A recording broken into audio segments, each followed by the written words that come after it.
Miss Campbell. Johnny, I must confess, since we met, I've wanted to say things to you, do things to you, that I would never want to have done in 3 years, ever since my fiancée left. You have been the only man I have ever wanted.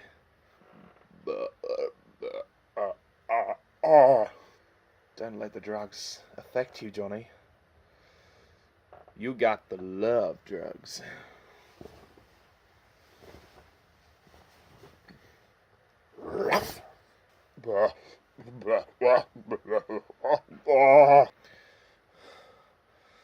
Come a little bit closer, and you'll get to know me a little better. Ruff. You fucking drongo.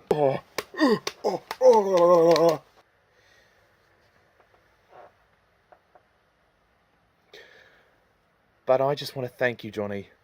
I want to thank you from the bottom of my heart for being such a gentleman. I mean, you never even took advantage of me. So, for that, I thank you, Johnny. Thank you very much.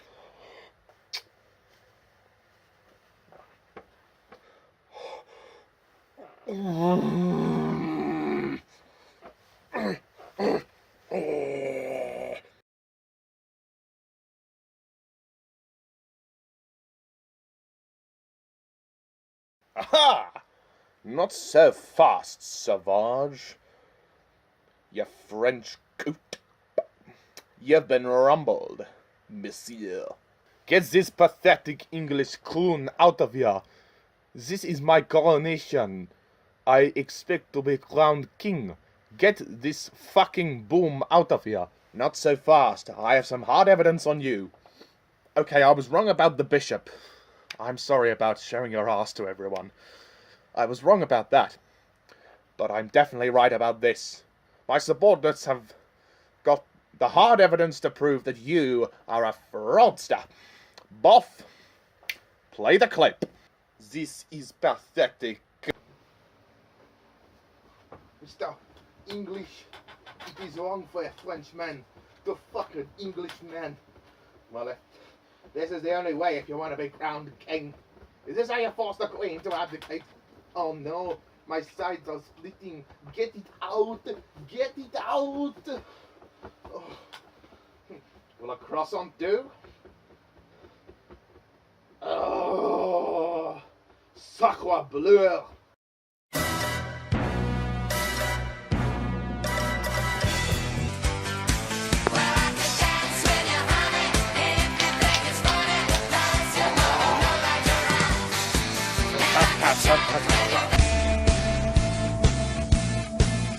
One eye on the shadows, protecting his fellows from sun up to the moon on his back.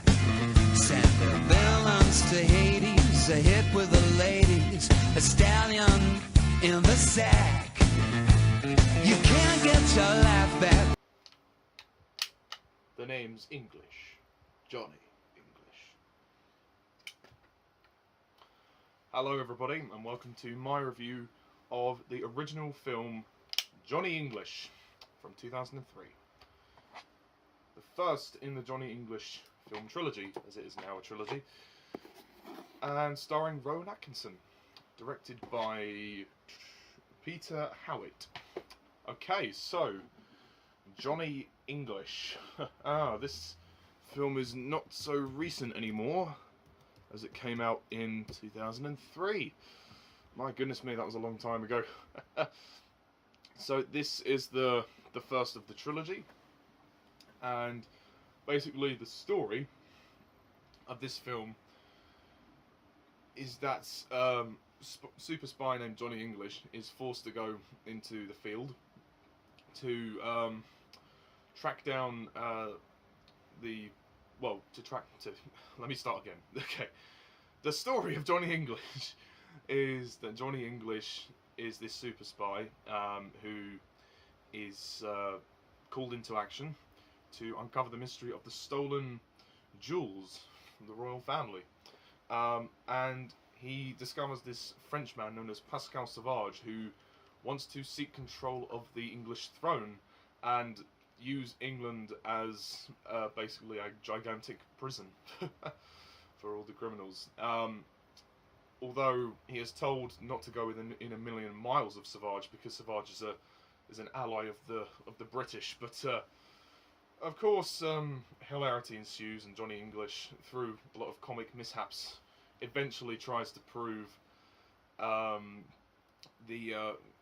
Sauvage is a fraud, and it basically is a homage / parody of the James Bond films, which is interesting. Okay, so Johnny English, the original film. As you know, I did review the third movie, the recent Johnny English movie that's just come out, Johnny English Strikes Again. It's still in the cinemas, so if you want to go and see it, I would recommend checking it out. But I did promise to review the first two. I would have normally reviewed this before the second and third, but unfortunately that's just the way it worked out. Okay, so Johnny English.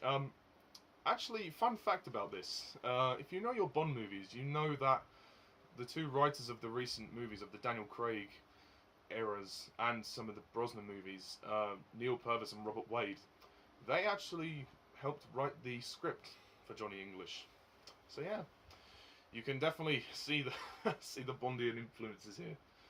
Overall, as for this original film, which came out 15 years ago, my gosh, I like it. I think it's pretty good.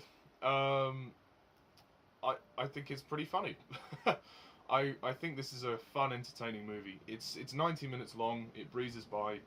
The story is nothing, complex, but it doesn't have to be. Some people give this movie crap for the story, but I actually thought the story worked fine for what it was.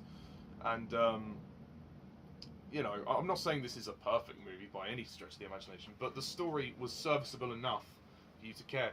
It definitely has a kind of feeling, a mixture of classic Bond with also elements of the 90s era, which was with Pierce Brosnan. So this movie was made a year after Die Another Day, so it wasn't necessarily the best time for the Bond franchise itself. So, I mean, Die Another Day essentially was a Bond parody. I've done a 38-minute rant on why I think Die Another Day is the worst Bond movie in the series. So go and check that out if you want. But this movie's good, and it's certainly I think it's aimed more for younger generations. I said this about the third movie too. I think that the Johnny English movies are essentially a good introduction for younger viewers who want to get into James Bond. Although James Bond is obviously takes itself much more seriously, certainly with the more newer installments. But this does have a flavour of the Roger Moore Bond movies, elements of Sean Connery, not necessarily Timothy Dalton. It has like a more Connery Brosnan feel to it, which is nice, and I appreciate that. And there are some funny moments here. There's a particularly nice car chase, that's quite funny. The action sequences are good too. The movie's pacing never falters because it's 90 minutes long. It just breezes by just fine. And I like Rowan Atkinson in the movie. I think Rowan Atkinson is funny. Sometimes Rowan Atkinson, yes, I know some people think that it's a bit over the top. I mean, I think Rowan Atkinson is a funny guy, and I think he does a great job in this movie. Because essentially, he is an old guy. He's an old guy going into the field, so it's bizarre. But somehow, through his stupidity, he actually manages to solve the case, even though he's sort of taken off the case. And the climax of the movie is pretty funny. The scene in the church, or in the cathedral, should I say, is very entertaining. And it's a great fun movie. If you're a James Bond fan, this is definitely a film for you to check out, because it is a direct parody. There's obviously references to Bond, like with the Aston Martins, and also the parachutes as well, that when people take the parachutes out. There's just also, in Rowan Atkinson's performance, I think he's definitely taken inspiration from Roger Moore. You can see that, like, in the scenes with him and Lorna. who's the, well, I don't want to say Bond girl, the Johnny English girl, so to speak. Yeah. The female lead in this film, Lorna. The scenes with them two, there's definitely an element of Roger Moore. Yes, very smooth with the ladies. Yeah. But obviously, Rowan Atkinson does it in a more slapstick kind of way. There's also a funny moment where Johnny is pretending to fight somebody behind the door, and he's actually just, fighting him. He's just pretending he's just fighting himself. It's just kind of funny. So the movie's entertaining. There is no question about that. It's not a great work of film. It's certainly not perfect. It could be better in certain areas. Maybe the story could have been a bit more fleshed out. As for the villain, you have John Malkovich as Pascal Sauvage, who is this French businessman. There's not really much to him. He basically wants to... I find his plan to be a bit obscure. I mean, he wants to be crowned King of England so he can use England as basically a prison, a gigantic prison centre. Yeah, don't really get that, but okay. So other than that, I mean, the story's fine, but that was just a bit like, what? But John Malkovich does this very amusing French accent. It's quite funny. I think he's a great actor, John Malkovich. He's a fantastic actor. I mean, maybe his French accent is very thick. I mean, he does do the French a lot. He does. I can't believe this is happening to this country. Like that's how it sounds. I apologise if I offend any French viewers out there, but I'm just doing an impression of John Malkovich in the movie. I mean, he's pretty good. He's pretty good in the film.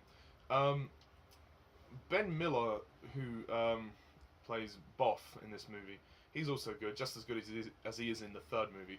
And it's interesting to see how the two of them, changed from the first movie to the third, because it's been 15 years, and obviously in the new film they're back together, which is interesting, and obviously they're much older.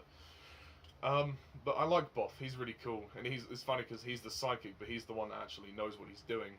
And there's a great moment when Johnny English enters a hospital, and he's like, "Tell me where Pascal Sauvage's office is," and then they look out the window, and he sees the big sign for the building next to him for Sauvage's office, and then he just makes up a lie. He says, "Thank you. That was, I'm from MI7. That was an emergency drill, just to see how well you responded. You all did very well. Carry on."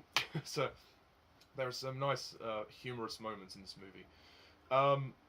I don't think it's a great movie. I think it's good. I do probably take it over the third movie, simply because some more of the humour feels a bit more natural to me. The humour is actually better timed in this film. Not always perfect. I do feel like occasionally the humour goes slightly over the top, especially when they have the drugs thing, when Johnny English accidentally drugs himself. Yeah, that bit was sort of over the top. That's kind of where Rowan Atkinson, I mean, he is basically a slapstick comedic actor. His comedy is very over the top. I think it would have been nice for him to play it down slightly, but it's not really a major problem. I think the production design is pretty good too. I like the sets, especially Sauvage's lair. That's awesome. That's pretty cool. Like I said, the car chase is funny. There's some great moments here. I think but it's not a masterpiece. I don't think this is a masterpiece. I mean, but I can't deny it. It's a very funny film. It's very entertaining, and Kevin McNally plays the Prime Minister, so that's something to be said. And Pegasus is good, although Pegasus seems to change with every Johnny English movie. But hey ho, maybe that's just the way it is. As for Lorna Campbell, Natalie Imbruglia, I think that's how you pronounce her name, as Lorna Campbell. I like her. I think she's cool. Her character's basically pretty generic. She's just a typical badass. Quite interesting that she's an Australian, which is cool. So we've got a mixture of different people. We've got the British, the Australian, and the French, which is good. She's pretty good, although there is some cringy acting. I think there's a scene which I performed for you in the sketch where her and Johnny are talking. They're about to go to the final they're about to go to the sort of meeting with Savage, and she basically, well, I don't want to say declares a love for him, but declares her feelings to him. I do think that scene is cringy, very, very cringy, and I do think some of the dialogue is spoken very quietly. Sometimes it's very hard to hear what the actors are doing. I did check; it's not my TV. It's the film itself. The sound mixing is not. This is not something I would normally say about a movie, but the sound mixing I didn't think was particularly on point. It was okay, but it's sometimes the dialogue was too quiet, or the director should have told the actors to speak a bit louder. But either way. But yeah, and the music is pretty cool. There's a good soundtrack, a nice James Bond soundtrack. Definitely feels like the music feels like a Brosnan movie, which is cool. And of course, there is a title sequence here. It's not like it's basically just shots of Johnny English himself with sort of overlays of like red and blue and then the flag and then the titles themselves just coming up. And there's a song in this movie. The song by Robbie Williams. It's pretty cool. It's not a classic, but it's a decent song. But I can't say I would ever listen to it again other than watching the movie. It's not like one of the normal Bond songs where it becomes iconic. It's not. It's serviceable. I mean, it's in a way it kind of is a generic pop song, but I think some of the lyrics feature like Queen and Country and like I can't remember what the song is called, so I have to look at that. But all I know is that it was sung by Robbie Williams. So yeah, I really enjoyed Johnny English. I thought it was a good film. It's highly entertaining. It's fun if you want to have a night in. Just give it a watch. A lot of the comedy is quite slapstick, but I think young children could probably get a kick out of this. I think this is actually a good family movie. All three of the Johnny English movies, I think, are good family movies. So yeah, I mean, and it's got some great things in it. And as a James Bond fan myself, I appreciate it. We'll see how the second one fares, because next time I'm going to review Johnny English Reborn, which is the second film, and currently the only film I haven't yet reviewed of Johnny English. So, as for this original film, I am going to score Johnny English an 8 out of 10. One eye on the shadows, protecting his fellows from sun up to the moon on his back. So that's my review of Johnny English. Please leave a comment down below. Let me know what you thought of it. And are you going to see the third movie? If so, then please comment down below. Let me know. And if you have seen it, what do you think about it? So, next time on Johnny English Review, we review the second movie in the Johnny English series, or trilogy, Johnny English Reborn. So until then, I'm Mr. TARDIS11. See ya.